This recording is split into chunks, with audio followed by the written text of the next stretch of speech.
Eu quero ler com você João 3,16. É um texto que todos nós conhecemos de cor e salteado, né? O texto, acho que é um dos mais conhecidos de toda a Bíblia, né? Fala que porque Deus amou o mundo de tal maneira que deu o seu Filho unigênito para que todo aquele que nele crê não pereça, mas tenha vida eterna. E é interessante, domingo passado, nos cultos aqui, eu compartilhei que eu não tenho essa função de ser porteiro do céu.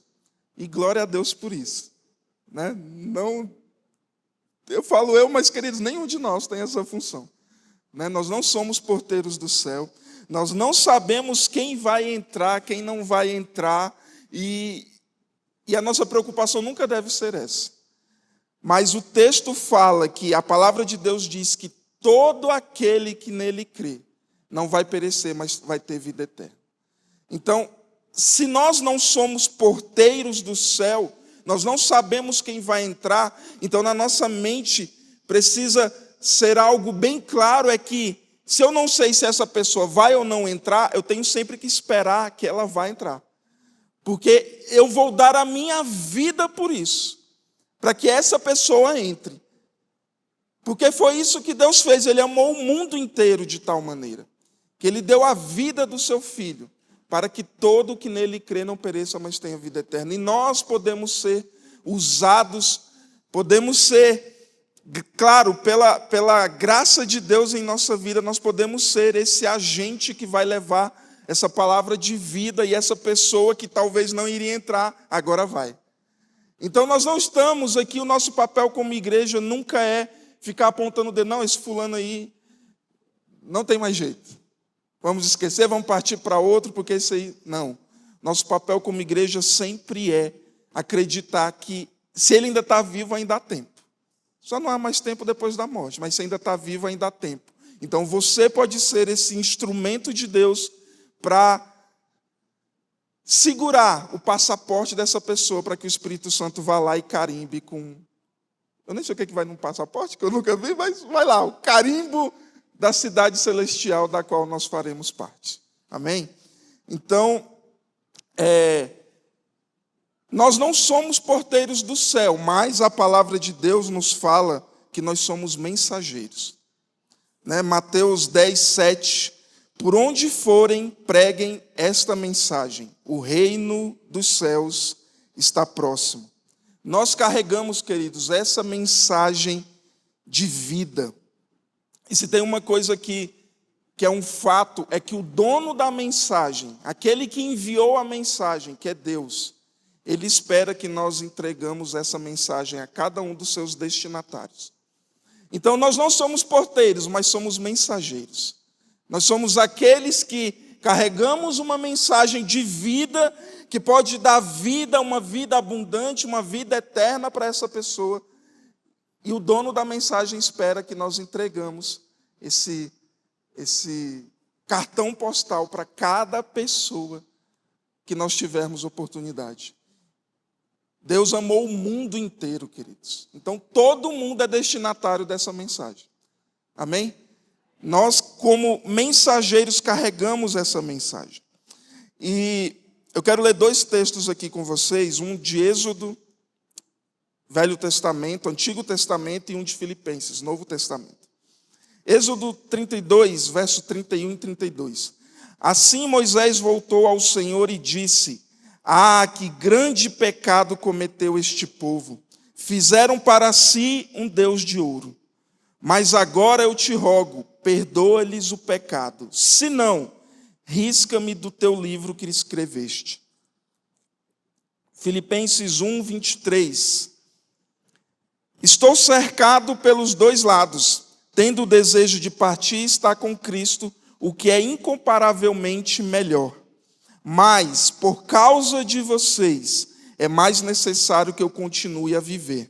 E convencido disto, estou certo de que ficarei e permanecerei com todos vocês, para que progridam e tenham alegria na fé. Queridos, o texto de Êxodo fala de Moisés.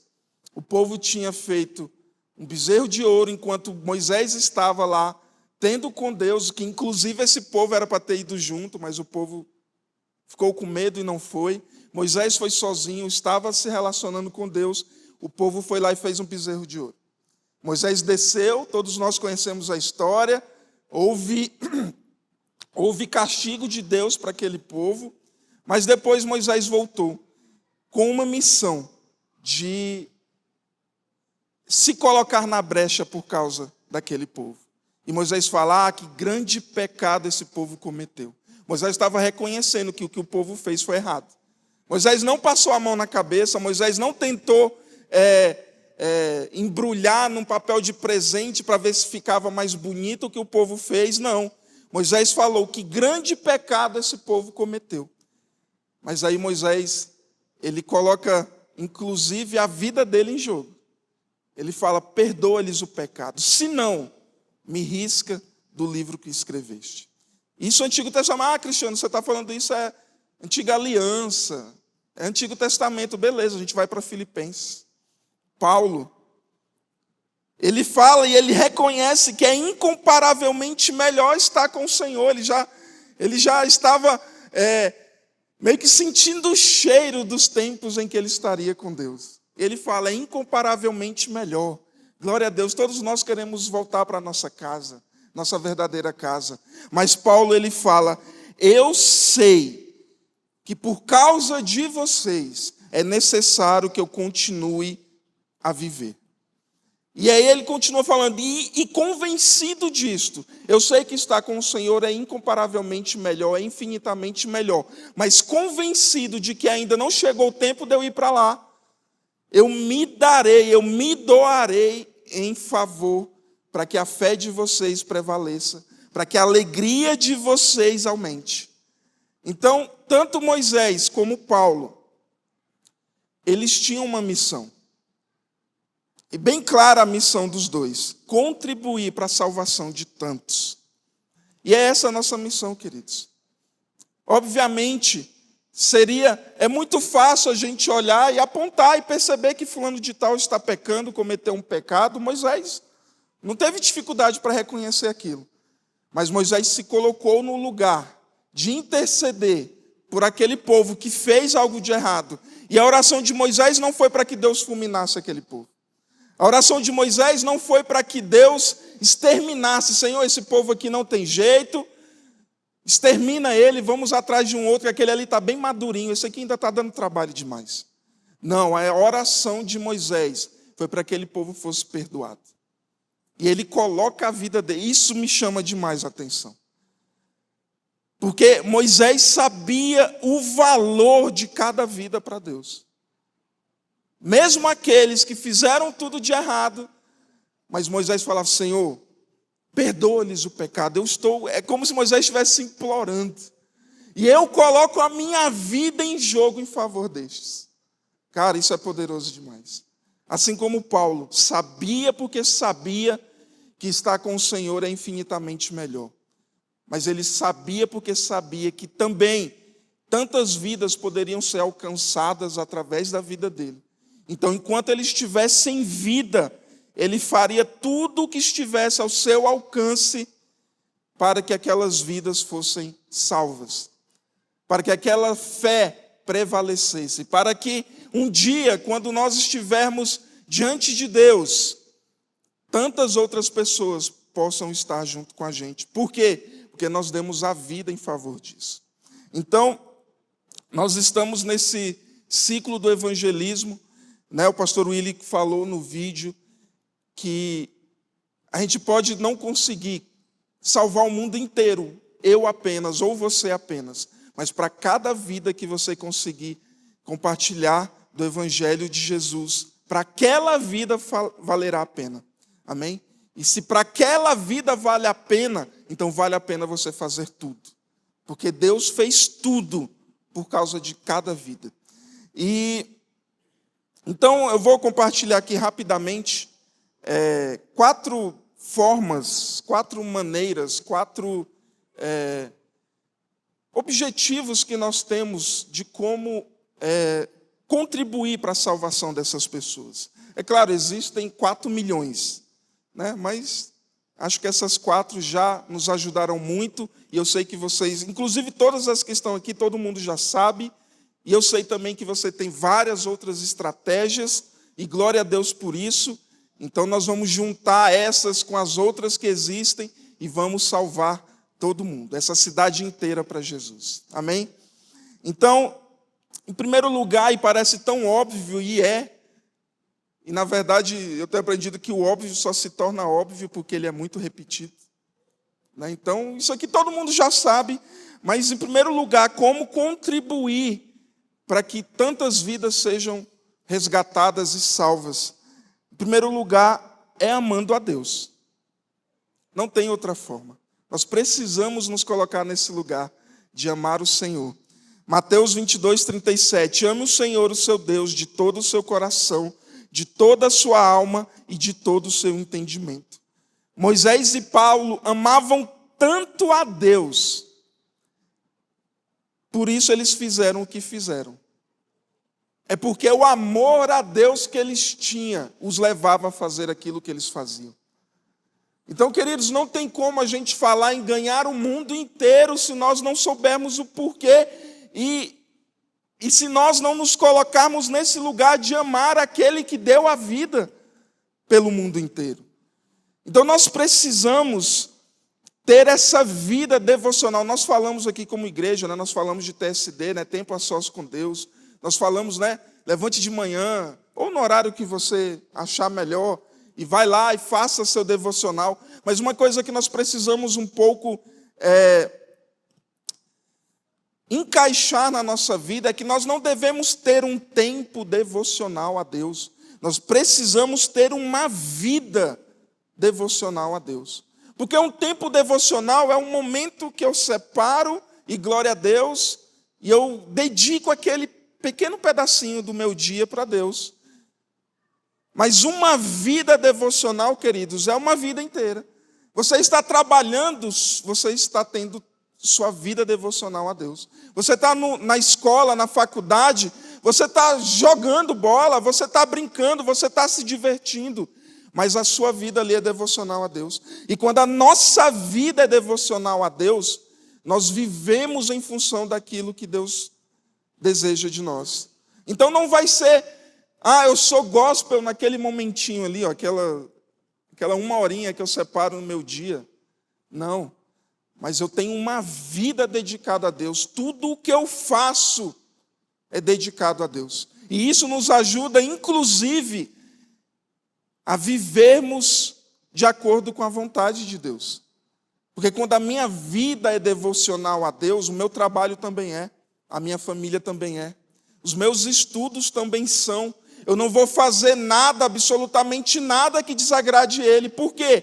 Porque a minha vida é devocional a Deus.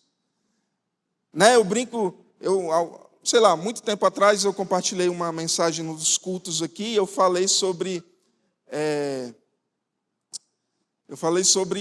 negócio de você usar a senha do Netflix dos irmãos por aí, E volta e meia tem uns amigos que tocam nesse assunto e tal. Queridos, isso para mim é algo tão de boa. Por quê? Porque quando a nossa vida é devocional a Deus, a gente não faz nada que Deus não vai gostar. Então, é permitido você usar a senha do irmãozinho? Não é, está lá. Mas é uma lei do homem, querido. Se você não consegue cumprir a lei do homem, o que dirá você amar a Deus acima de todas as coisas? Está lá, é lei do homem, não pode, então não use. Sua salvação não depende de você assistir Netflix, mas sua salvação depende de você ter uma vida devocional a Deus. Amém? Era só um adendo aqui, nem estava no script, mas vai que Deus quer falar com alguém. Então, em primeiro lugar, amando a Deus, nós vamos contribuir para a salvação de pessoas. Em segundo lugar, amando pessoas, obviamente. Mateus 22:39. Ame o seu próximo como a si mesmo. Queridos, quando nós amamos a Deus, obviamente nós vamos amar aquilo que Deus ama. E Deus ama pessoas. Inclusive, não é possível nós amarmos a Deus sem amarmos pessoas. 1 João 4:20, se alguém afirmar, eu amo a Deus, mas odiar seu irmão é mentiroso, Pois quem não ama seu irmão a quem vê, não pode amar a Deus a quem não vê. Então, amar pessoas é um requisito que demonstra que eu amo a Deus. Se eu não amo pessoas, é um atestado de que você não está amando a Deus da forma que deveria. E recentemente também eu falando com outro, esse não é meu discípulo, tá? Porque toda vez que eu falo que é um discípulo, alguém acha que esse não é meu discípulo. Então, estava conversando com um irmão aqui lá, e eu fui falar para ele falando, cara, mas e se eu não sentir de amar essa pessoa? Eu falei, amigão, amar não é sentimento, amar é decisão. Por isso que Deus manda a gente amar os inimigos. Ninguém acorda naquele dia com esse sentimento batendo no peito de amar aquele que você considera inimigo. Nós, crente, nem deveria ter isso. Mas, se Deus manda, inclusive, amar aqueles que nos perseguem, é porque amor é uma decisão que eu tomo diariamente. Então eu decido amar pessoas, independente daquilo que a pessoa faça, independente daquilo que eu fiz. Nós decidimos amar essas pessoas e isso é um atestado de que nós temos amado a Deus. Então, queridos, faça tudo o que você puder, por vidas. Nós estamos, a nossa maior missão aqui, depois de nos relacionarmos com Deus, é nos relacionarmos com aquele para os quais Deus deu a vida. É por isso que nós estamos aqui. Em terceiro lugar, então, em primeiro lugar, amando a Deus. Em segundo lugar, amando pessoas. Em terceiro lugar, para contribuir com a salvação de pessoas, orando e jejuando. Nós estamos, inclusive, desde ontem, no jejum de 30 dias, até o último dia de abril, orando e jejuando pelos nossos Natanaéis. Quem aqui já tem pelo menos 3 aí? Pelo menos. Pelo menos um, fala aí, pelo menos um, misericórdia. Queridos, se você ainda não tem, no final do culto, procura o Tiago, nem sei, mas procura o Tiago, procura alguém, pega seu papelzinho. Mas, queridos, nós estamos com esse privilégio. Na verdade, a gente nunca deve olhar como uma função, uma obrigação, um desafio. Queridos, é um privilégio você poder ser usado pelo Deus que fez todas as coisas. Então, nós estamos com esse privilégio de orarmos e jejuarmos por essas vidas que nós iremos viver e ser família e ser igreja junto com elas em pouco tempo. O Esdras 8:23 fala o seguinte: por isso jejuamos e suplicamos essa bênção ao nosso Deus, e Ele nos atendeu. Então Esdras tinha uma missão de ir com o povo de Deus de volta para Jerusalém, e ele orou, e ele jejuou para que Deus o levasse em segurança. E Deus fez aquilo que a sua oração, o seu jejum estavam atribuídos. Queridos, a nossa oração, o nosso jejum, claro, o nosso jejum não vai mudar a Deus, Deus permanece o mesmo antes do nosso jejum, Ele continuará sendo o mesmo durante e continuará sendo o mesmo depois. Mas o nosso jejum muda a cada um de nós. Nós nos tornamos mais sensíveis à voz de Deus e, obviamente, nos tornamos mais sensíveis à sua direção. Tem uma frase, o autor é desconhecido, que fala assim: o jejum não somente capacita o cristão a entender a vontade de Deus, mas, sobretudo, a atender o direcionamento de Deus. Então, nós vamos não somente saber o que Deus quer, ao meu e ao seu respeito, mas nós vamos atender aquilo que Deus quer. Porque só saber não muda a vida de ninguém. Se a gente não colocar o nosso conhecimento em prática, se a gente não colocar a vontade de Deus em prática, não faz sentido nós simplesmente sabermos qual é a vontade de Deus. Então, Tiago 5,16, a oração de um justo é poderosa e eficaz. A sua oração tem muito poder. O seu jejum vai te tornar tão sensível à voz de Deus, que você vai reconhecer a autoridade que Ele já te deu para orar, expulsar demônios, para orar e transformar vidas através do poder de Deus que há em você. Então, o terceiro lugar é isso, orando e jejuando, e todos nós estamos nesse privilégio durante esse mês de orar e jejuar por essas vidas que o Senhor já colocou no seu coração. Em terceiro lugar, amando pessoas com ações. 1 João 3,18, filhinhos, não amemos só de palavra ou de aparência, mas em verdade, mostrando-o pelas nossas ações. É claro que a maior ação de amor por estas pessoas é nós compartilharmos o evangelho de Deus com elas. É claro, isso é um fato. Mas nós também amamos, inclusive com o amor de Deus, quando nós vamos um pouco mais além. Porque muitas vezes a pessoa não vai entender simplesmente aquilo que você falar, mas ela vai entender a sua ação em agir, em demonstrar com as suas ações o amor de Deus.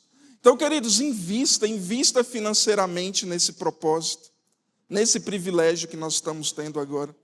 Invista tempo nisso. Invista a sua vida nisso. Nós temos uma vida, queridos, para nós vivermos e cumprirmos a vontade de Deus nessa terra. Então, invista tudo aquilo que você puder em favor dessas vidas que serão salvas em nome de Jesus. E para finalizar, para a gente acabar bem no tempo, eu quero que o pessoal passe um videozinho aí que é inédito, ninguém conhece, mas é um vídeo que vocês vão conhecer agora.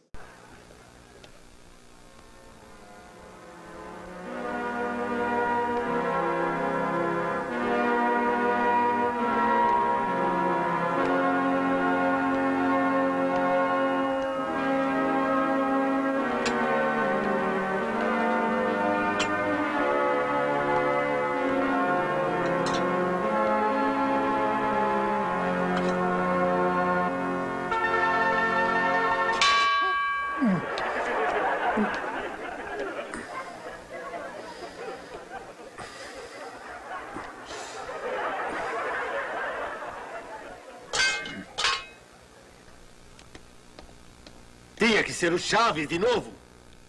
Foi sem querer, querendo. Sim, eu sei. Sai da frente.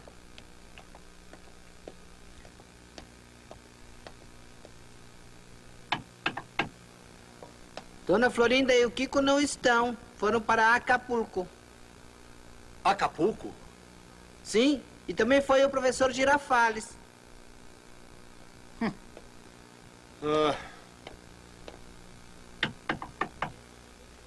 A bruxa do 71 também foi para Acapulco.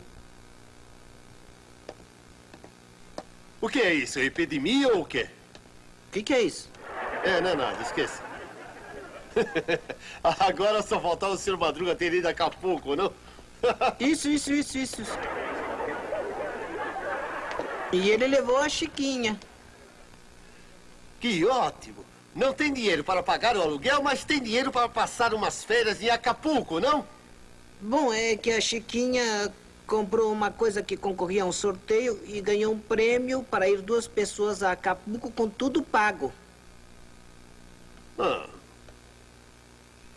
Bem, se os meus inquilinos podem tirar umas férias em Acapulco, por que eu não? É uma boa ideia. Até a volta, Chaves.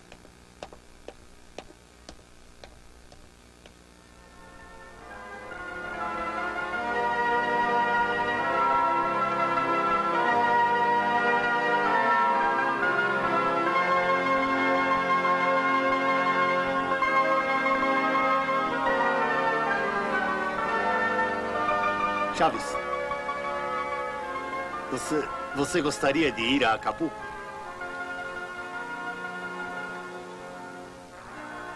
Eu? Sim, claro, você. Sabe, eu preferia levar o meu filho Nhonho, mas ele está acampando com os escoteiros. Anda, vamos. Jura que me leva? Jura? Sim, vamos depressa. Sim. Glória a Deus. Querido, se você nunca se emocionou com essa cena, você não tem coração. Olha, isso é uma das cenas mais primorosas da televisão mundial. Mas uma coisa que é um fato, queridos, muitos talvez nem sabem, mas todos nós temos um Acapulco celestial por aí. E tem tanta gente aí que talvez não vai. Tem tanta gente aí que talvez não sabe nem como ir. Mas você tem total condição de levar cada pessoa para Acapulco. A nossa Acapulco Celestial nos aguarda. Ela está bem aí, está próxima. E não importa se a sua casa é uma casa como a da Dona Florinda, que é chique e poderosa, ou se a sua casa é um barrilzinho igual a do Chaves. A nossa Acapulco Celestial será o melhor lugar que nós poderíamos ir. Então nós temos essa oportunidade de levar tantas vidas junto com a gente. Esse voo, ele está próximo de partir, queridos. Creia nisso. Mas esse voo, ele não tem lotação máxima. Ele cabe tantas pessoas quantas nós pudermos levar. Você tem essa oportunidade durante esse ciclo do evangelismo. Claro, não só durante a sua vida inteira, mas de entrar com a gente, de estar focado nesse privilégio que é ganhar vidas para Jesus. Amém? Deus te abençoe.